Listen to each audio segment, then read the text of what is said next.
The ডিবেটে আপনাকে স্বাগতম। ২০২৪ সালের গণঅভ্যুত্থানের পর বাংলাদেশে যে অন্তর্বর্তীকালীন সরকার গঠিত হয়েছে তারা এক কথায় এক বিশাল সংস্কারের কর্মযজ্ঞ শুরু করেছে। দেশটির শাসন, অর্থনীতি থেকে শুরু করে সামাজিক কাঠামো পর্যন্ত সবকিছু নতুন করে ঢেলে সাজানোর একটা চেষ্টা আমরা দেখছি।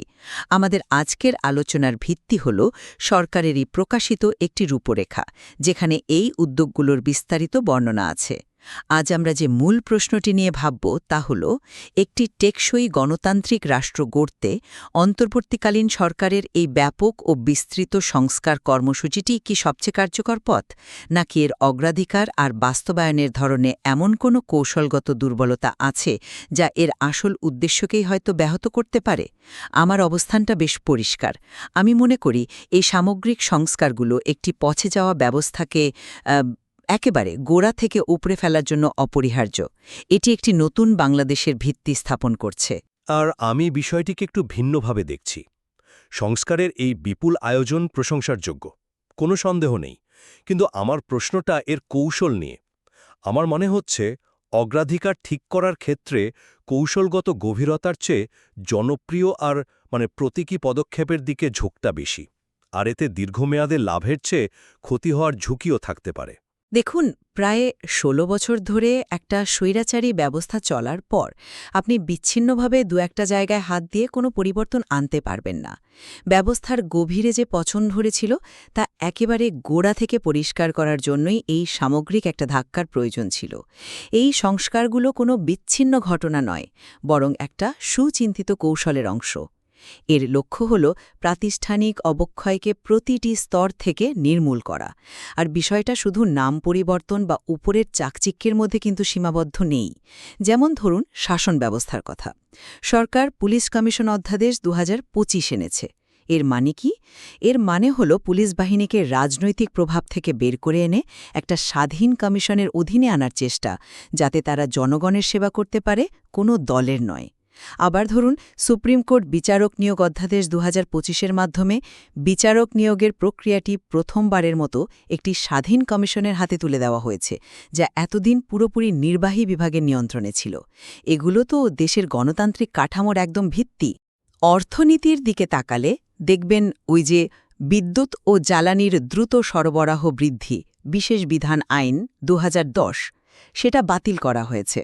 এটা শুধু একটা আইন বাতিল নয়, এই আইনের আওতায় বিনা টেন্ডারে অস্বচ্ছ প্রক্রিয়ায় হাজার হাজার কোটি টাকার কাজ দেওয়া হতো, যা দুর্নীতির একটা বড় উৎস ছিল। এটা বাতিল করার মাধ্যমে সেই দুষ্ট চক্র ভাঙার একটা সুস্পষ্ট বার্তা দেওয়া হয়েছে।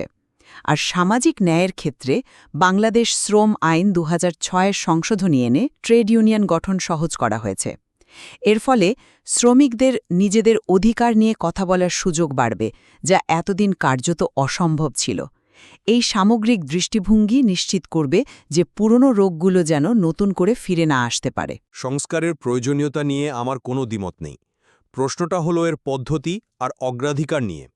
এত অল্প সময়ে এতদিকে হাত বাড়ানোয় এর গভীরতা আর কার্যকারিতা নিয়ে একটা বড় সংশয় তৈরি হচ্ছে। আমার মনে হয় অনেক ক্ষেত্রেই কঠিন কিন্তু প্রয়োজনীয় পদক্ষেপের চেয়ে সহজ এবং জনপ্রিয় পদক্ষেপের দিকেই মনোযোগ দেওয়া হয়েছে বেশি। সবচেয়ে বড় উদাহরণ হলো এই নাম পরিবর্তন। প্রায় ৮৮০টিরও বেশি প্রতিষ্ঠানের নাম পরিবর্তনকে একটা বিরাট সাফল্য হিসাবে দেখানো হচ্ছে। এটা মানুষের চোখে পড়ে, বাহাবাহু পাওয়া যায়, কিন্তু একটা সেতুর নাম বদলালে কি তার কাঠামোগত দুর্বলতা ঠিক হয়ে যায়? বা কোনো বিশ্ববিদ্যালয়ের নাম বদলালে কি তার শিক্ষার মান বেড়ে যায়? আমার ভয়টা এখানেই। এই প্রতীকী পরিবর্তনগুলো ভেতরের আসল সমস্যাগুলোকে আড়াল করে দিচ্ছে না তো? আরেকটা বিষয় হলো, অনেক সংস্কারই বেশ প্রতিক্রিয়াশীল, অর্থাৎ আগের সরকারের কোনো আইন বা সিদ্ধান্তকে বাতিল করার মধ্যেই সীমাবদ্ধ।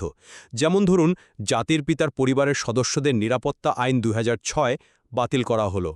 ঠিক আছে, কিন্তু এটা তো অতীতকে মুছে ফেলার চেষ্টা। একটি শক্তিশালী নতুন ভবিষ্যৎ গড়ার জন্য নিজস্ব অগ্রাধিকারমূলক কৌশল কই? আর সবশেষে এই রূপরেখায় অসংখ্য চলমান সংস্কার আর পরিকল্পনা তৈরির পরিকল্পনার কথা বলা হয়েছে। যেমন মধ্যম ও দীর্ঘমেয়াদে রাজস্ব কৌশল প্রণয়ন করা হবে বা বিভিন্ন বিনিয়োগ সংস্থাকে একীভূত করার পরিকল্পনা চলছে। এগুলো তো সবই ভবিষ্যতের কথা। এর চেয়ে হাতে থাকার সময়ে দু একটি মৌলিক জায়গায় যদি সমস্ত শক্তি দিয়ে আঘাত করা যেত, যেমন ধরুন বিচার বিভাগকে সম্পূর্ণ স্বাধীন করা বা দুর্নীতি দমন কমিশনকে সত্যিকারের ক্ষমতা দেওয়া, তাহলে তার প্রভাবটা অনেক বেশি টেকসই হতো। আপনি নাম পরিবর্তনের বিষয়টিকে যেভাবে প্রতীকী বলে উড়িয়ে দিচ্ছেন, আমি ঠিক সেভাবে দেখছি না। এটিকে বৃহত্তর প্রেক্ষাপটে দেখতে হবে। দীর্ঘদিনের একটা নিপীড়নমূলক শাসনের চিহ্নগুলো মুছে ফেলাটা মানুষের মধ্যে আস্থা ফিরিয়ে আনার জন্য খুব জরুরি ছিল। এটা একটা মানসিক পরিবর্তন ঘটায়। তবে মূল কাজটা কিন্তু এর আড়ালে ঠিকই হচ্ছে। যেমন সরকার গভর্নেন্স পারফরম্যান্স মনিটরিং সিস্টেম বা জিপিএমএস চালু করেছে। এটা মূলত প্রতিটি মন্ত্রণালয়ের কাজের অগ্রগতি ট্র্যাক করার একটি ডিজিটাল ব্যবস্থা। এর মাধ্যমে কোন মন্ত্রণালয় কতটা সফল বা ব্যর্থ তা জনগণের কাছে পরিষ্কার থাকবে। এটা তো জবাবদিহিতা নিশ্চিত করার একটা কাঠামোগত পদক্ষেপ। আর আপনি বিচার বিভাগের কথা বললেন। সুপ্রিম কোর্ট সচিবালয় অধ্যায়াদেশ ২০২৫ জারি করা হয়েছে। এর মাধ্যমে ৫৪ বছরের ইতিহাসে প্রথমবারের মতো সুপ্রিম কোর্টের নিজস্ব সচিবালয় প্রতিষ্ঠিত হল, যা নির্বাহী বিভাগ থেকে সম্পূর্ণ আলাদা। এর মানে হল বিচারকদের বদলি বা পদোন্নতির মতো বিষয়গুলো আর আইন মন্ত্রণালয়ের হাতে থাকবে না। এটা বিচার বিভাগের স্বাধীনতার পথে একটা যুগান্তকারী পদক্ষেপ।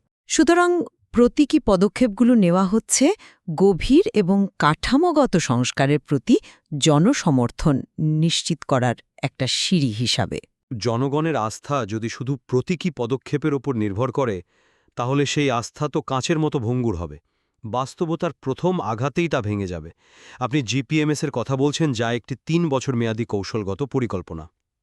একটি অন্তর্বর্তীকালীন সরকার, যার হাতে সময় খুব সীমিত, তারা কিভাবে এর পূর্ণ বাস্তবায়ন দেখে যাবে? এর চেয়ে বিচার বিভাগের পূর্ণ স্বাধীনতার মতো একটি বিষয়ে যদি সমস্ত মনোযোগ দেওয়া হতো, তাহলে হয়তো একটি কাজ হতো, কিন্তু সেটা স্থায়ী হতো। আমার প্রশ্নটা আরও গভীরে।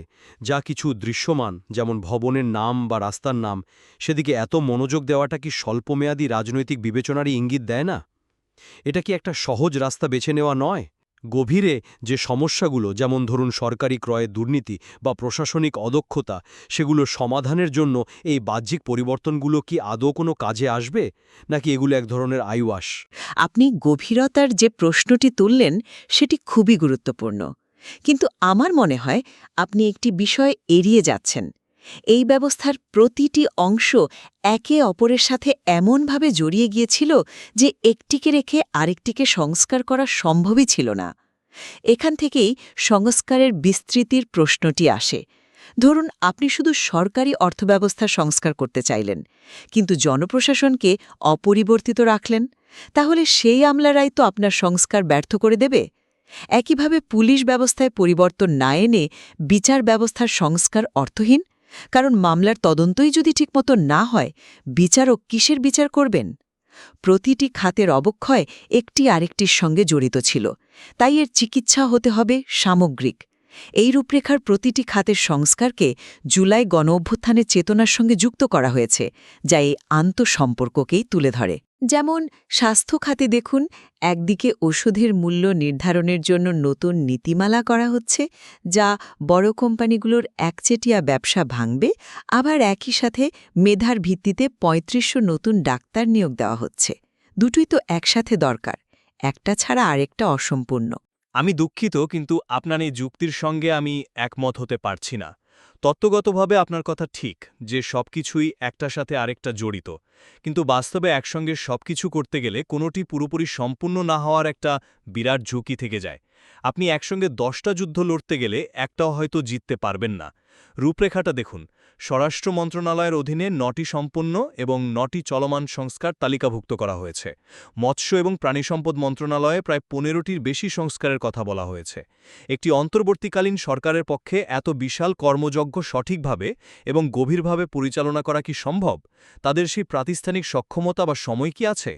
এর চেয়ে যদি তারা বলতো যে আমরা শুধু দুটো জিনিস নিশ্চিত করব, জাতীয় মানবাধিকার কমিশনের সত্যিকারের স্বাধীনতা, যাতে তারা যে কোনো সরকারি সংস্থার বিরুদ্ধে ব্যবস্থা নিতে পারে, এবং দুর্নীতি দমন কমিশনে পূর্ণ ক্ষমতা, যাতে কোনো মন্ত্রী বা জেনারেলকেও তারা তলব করতে পারে, এই দুটি কাজ যদি ঠিকভাবে করা যেত ক্ষমতার ভারসাম্য রক্ষার জন্য, তা শত শত ছোট ছোট সংস্কারের চেয়ে অনেক বেশি মূল্যবান হতো। সব দিকে হাত বাড়াতে গিয়ে মূল ফোকাসটাই হারিয়ে যাওয়ার ভয় থাকছে। আমি আপনার উদ্বেগের কারণটা বুঝতে পারছি। একসঙ্গে অনেক কাজ করতে গেলে মান কমে যাওয়ার একটা আশঙ্কা থাকেই, কিন্তু আমি মনে করি এই সংস্কারগুলোর দীর্ঘমেয়াদী স্থায়িত্বের বিষয়টি এর নকশার মধ্যেই অন্তর্ভুক্ত আছে। এগুলো শুধু কিছু প্রশাসনিক সিদ্ধান্ত নয়, অনেকগুলোই অধ্যাদেশ বা নতুন আইন হিসেবে আসছে। যেমন ধরুন বাংলাদেশ সংশোধনমূলক পরিষেবা আইন ২০২৫, যা আমাদের কারাগার ব্যবস্থাকে শাস্তিমূলক ব্যবস্থার বদলে সংশোধনাগারে পরিণত করার চেষ্টা, অথবা সরকারি হিসাব নিরীক্ষা অধ্যাদেশ ২০২৫, যা সরকারি অর্থের প্রতিটি পয়সার হিসাব রাখার প্রক্রিয়াকে আরও স্বচ্ছ করবে। এগুলো অন্তর্বর্তীকালীন সরকারের পরেও টিকে থাকবে, কারণ এগুলো দেশের আইনি কাঠামোর অংশ হয়ে যাচ্ছে। একইভাবে মহেশখালীতে একটি সমন্বিত উন্নয়ন কর্তৃপক্ষ বা মিডার মতো নতুন প্রাতিষ্ঠানিক কাঠামো তৈরি করা হচ্ছে। এর লক্ষ্য হল ওই অঞ্চলের পরিকল্পিত উন্নয়ন নিশ্চিত করা, যা আগে বিচ্ছিন্নভাবে হতো। আবার দেখুন, সরকার গুমের বিরুদ্ধে আন্তর্জাতিক সনদে স্বাক্ষর করেছে। এর মানে হল সরকার আন্তর্জাতিকভাবে অঙ্গীকারবদ্ধ হচ্ছে যে দেশে আর কখনো বলপূর্বক অন্তর্ধানের ঘটনা ঘটবে না, এবং ঘটলে তার স্বচ্ছ তদন্ত হবে। এটি নিরাপত্তা বাহিনীগুলোর ওপর একটি বড় ধরনের আইনি ও আন্তর্জাতিক চাপ তৈরি করবে, যা ভবিষ্যৎ সরকার চাইলেও সহজে উপেক্ষা করতে পারবে না। এক মিনিট, আইন বা প্রতিষ্ঠান পরিবর্তী রাজনৈতিক সরকার দ্বারা বাতিল বা দুর্বল করে দেওয়া হতে পারে, এমন উদাহরণ তো অনেক সামনেই আছে। স্থায়িত্বের আসল পরীক্ষা হল এই নতুন কাঠামোগুলো কতটা স্বাধীন এবং টেকসই হতে পারছে। আপনি আন্তর্জাতিক সনদের কথা বললেন, সেটা অবশ্যই একটা ভালো পদক্ষেপ, কিন্তু দেশের ভেতরের বাস্তবতা ভিন্ন হতে পারে। এই রূপরেখায় বিভিন্ন টাস্ক ফোর্স বা কমিটি গঠনের ছড়াছড়ি দেখা যাচ্ছে, যেমন পুঁজিবাজার সংস্কার টাস্ক ফোর্স। একটি টাস্ক ফোর্স তো কেবল কিছু সুপারিশ করতে পারে, সেই সুপারিশ বাস্তবায়ন করা বা না করা সম্পূর্ণভাবে ভবিষ্যতের রাজনৈতিক সদিচ্ছার উপর নির্ভর করবে।